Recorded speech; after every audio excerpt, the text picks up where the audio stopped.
खबरों की नई भारत बेलगाम भारत देखने आप। और बेलगाम भारत में खबर खास ये है कि भागलपुर और बांका यहाँ पर न अवैध परिवहन रुक रहा है न अवैध खनन रुक रहा है, केवल उसका चाल बदल गया है। चाल क्या बदल गया है भाई साहब? अब वहाँ से ये तमाम देखिए गाड़ियाँ मैं दिखा रहा हूँ आपको, जो है इन गाड़ियों पर जो है ना, जुगाड़ गाड़ी इनको बोलते हैं, जुगाड़ गाड़ियों पर लोड कर करके जो है ना, देखिए कितनी लोडिंग है, कोई भी हादसा हो सकता है। बांका के परिवहन और खनन विभाग के लोग क्या कर रहे हैं भाई साहब? बांका के थाना प्रभारी क्या कर रहे हैं? अमरपुर का थाना प्रभारी क्या कर रहा है?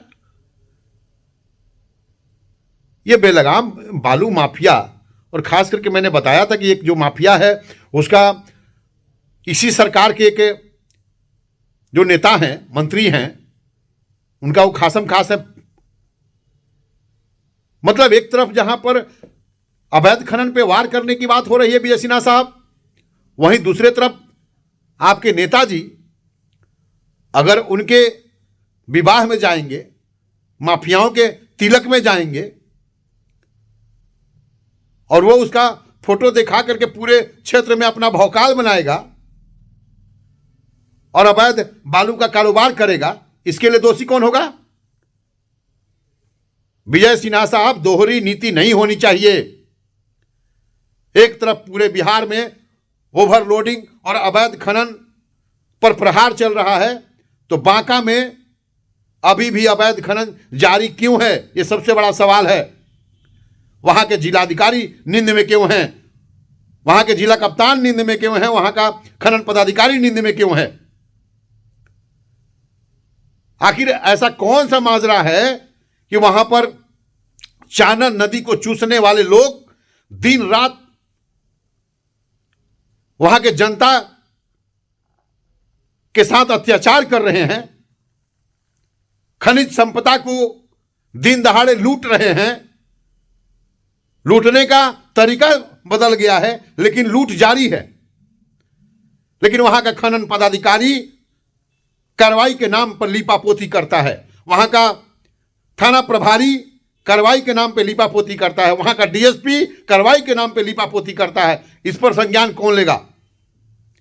ये तमाम जो वीडियो है जीपीएस कैमरा से बनाया गया आज का वीडियो है, जरा ध्यान से देखिए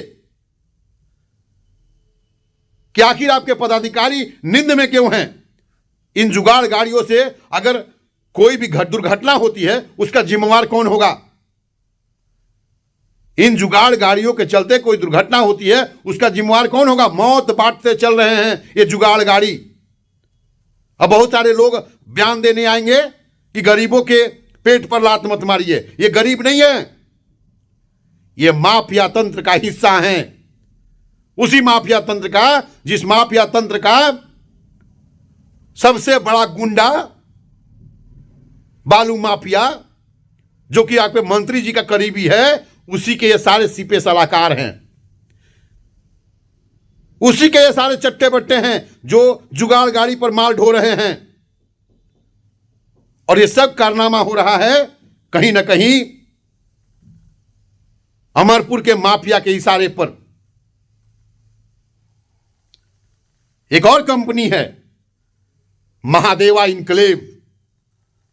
बांका में महादेवा इनक्लेव एक ऐसी कंपनी जिस पर वहां के लोग आरोप लगाते हैं कि चानन नदी को चूसने में सबसे बड़ा हिस्सा अगर किसी ने अगर लिया है तो वो यही है महादेवा इनक्लेव।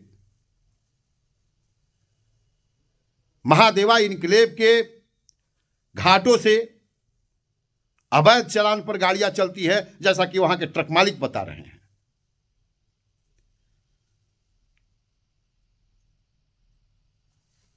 महादेवा इनक्लेव कहीं ना कहीं बांका के लिए अभिशाप बनते जा रहा है। लेकिन हमारे अधिकारी और पदाधिकारी, चाहे वो जिला कप्तान हो या जिला अधिकारी हो, चाहे वहां के नेताजी हो, वो महादेवा इनक्लेव के नाम आने के साथ ही उनकी बोलती बंद हो जाती है। ये सबसे बड़ा सवाल है। अनुरोध करना चाहेगा बेलगाम भारत कि जिस तरह से आपने छपरा के डोरीगंज में सर्जिकल स्ट्राइक किया, माननीय खनन मंत्री बिहार सरकार विजय सिन्हा साहब एक सर्जिकल स्ट्राइक बांका के चानन नदी में हो रहे लूट पर करिए। बांका के चानन नदी में लूटने वाले को छूट क्यों मिली हुई है? केवल और केवल नजर सोन वाले क्षेत्र पे ही क्यों है?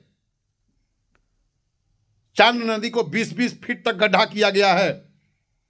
माफियाओं ने चानन नदी को खोद खोद करके वहां पर तालाब बना दिया है।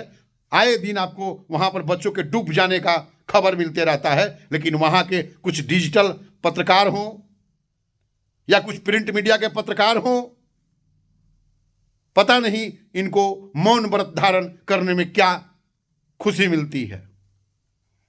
आशा और उम्मीद करता है बेलगाम भारत कि आने वाले दिनों में माननीय खनन मंत्री विजय सिन्हा साहब आपका सर्जिकल स्ट्राइक बांका में भी देखने को मिलेगा। तब तक के लिए जय हिंद, जय भारत। खबरों की नई इबारत बेलगाम भारत देख रहे थे आप। देश दुनिया की सभी खबरों से जुड़े रहने के लिए हमारे YouTube चैनल को सब्सक्राइब करें, Facebook पेज को लाइक करें और हमें ट्विटर पर फॉलो करें। धन्यवाद।